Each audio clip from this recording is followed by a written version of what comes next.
నమస్తే అన్న. కూటమి ప్రభుత్వం వచ్చి 2 ఏళ్ళు అవుతుంది. ఎలా ఉంది పాలన? మొన్న మహానాడు పెట్టి మేము వచ్చేసాం ఇచ్చేసాం అని చెప్తున్నారు. హోమ్ మినిస్టర్ అనిత గారు అయితే ఒకప్పుడు ఉద్యోగాలు మేము వెతుక్కుంటూ వెళ్ళేవాళ్ళు, ఇప్పుడు ఉద్యోగాలు వెతుక్కుంటూ వస్తాయని కూడా మాట్లాడుతున్నారు. ఈరోజు విద్యార్థులందరూ సుఖంగా ఉన్నారా? సుఖంగా లేరు. ప్రతి విద్యార్థి సంఘాలందరూ కూడా రోడ్డు మీద వస్తూ ఉన్నారు. ఎంతో కష్టపడి డిఎస్సి సాధిద్దాం అని చెప్పి ఉద్దేశంతో ఎంతోమంది 24 గంటలు చదివి ఎన్నో సంవత్సరాలు వెయిట్ చూస్తున్నటువంటి డిఎస్సిలో ఏ విధంగా మెగా డిఎస్ఏ కాదు దగా డిఎస్ఏగా మార్చారు వీళ్ళందరూ కూడా. అదేవిధంగా ఈరోజు ఎగ్జాంపుల్ చూస్తే ఈ యొక్క స్టీల్ ప్లాంట్ చూస్తూ ఉన్నారు మీరు. ఈ స్టీల్ ప్లాంట్లో 5,000 మందిని బలవంతంగా తీయడం జరిగింది. వాళ్ళందరూ ఉపాధి ఇచ్చారా, ఉపాధి తీసారా? కూటమి ప్రభుత్వం వచ్చిన తర్వాత ఉపాధి వచ్చిందా పోయిందా అని చెప్పేసి మిమ్మల్ని వదిలేస్తా ఉన్నాను. జగన్ గారు ఒక్క ఉద్యోగం కూడా తీసుకురాలేదంటున్నారు.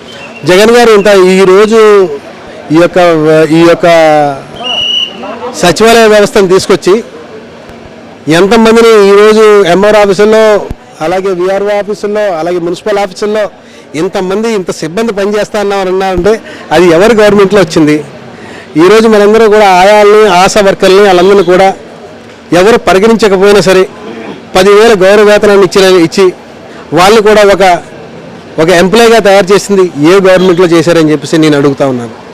నారా లోకేష్ గారు విద్యాశాఖ మంత్రిగా ఉండి నేను వచ్చాక గవర్నమెంట్ స్కూళ్ళు, గవర్నమెంట్ కాలేజీలు బాగుపడ్డాయి, నేను చేసినంత అభివృద్ధి జగన్మోహన్ రెడ్డి కూడా చేయలేకపోయాడు, జగన్మోహన్ రెడ్డి విద్యా వ్యవస్థను నాశనం చేశాడని కూడా అంటున్నారు. 2 సంవత్సరాల్లో ఏ ఒక్క బండినైనా బాగా చేసిన ఘనత మీరు చూపించండి.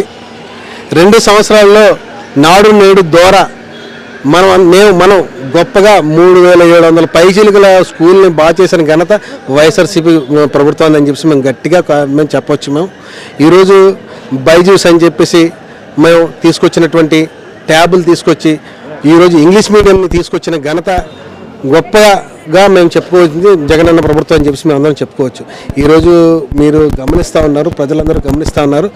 ఈ యొక్క కూటమి ప్రభుత్వంలో విద్యను ఏ విధంగా నిర్వహణ చేశారో.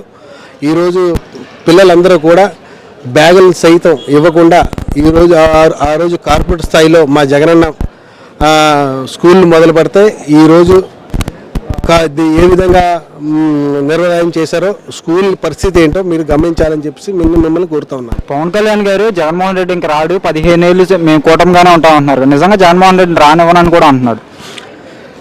జగనన్నని రానివ్వడానికి ఈరోజు చూస్తూ ఉన్నారు కదండి మీరు. ఈరోజు నిన్న ప్రభుత్వంలో ఉండి కూడా ఎయిర్పోర్ట్కి వస్తే మొత్తం పట్టుమని 50 మంది లేరు.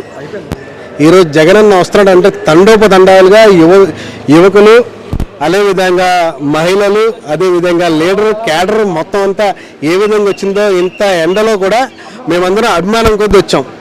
ఆ అభిమానాన్ని ఎవరైనా ఆపగలరా? రాబోయే రోజుల్లో జగనన్న గెలుపుకి ఆపే ధైర్యం, దమ్ము ఏ ఒక్క నాయకుడికి కూడా లేదు. రాబోయే రోజు పేదలందరూ కూడా దగ్గరుండి ప్రతి గడప కూడా ఈరోజు ప్రతి గడప చేసింది, అదే గడప నష్టపోయారు కూడా ప్రతి ఒక్క గడప చెప్తా ఉంది. ఈరోజు ప్రతి ఇల్లు ఇచ్చినటువంటి ప్రతి చెల్లి, ప్రతి అక్క కూడా ఈరోజు చెప్తా ఉంది మేమందరం కూడా రోడ్డు మీద వస్తాం, మా జగనన్న గెలిపించుకుంటామని చెప్తా ఉన్నారు.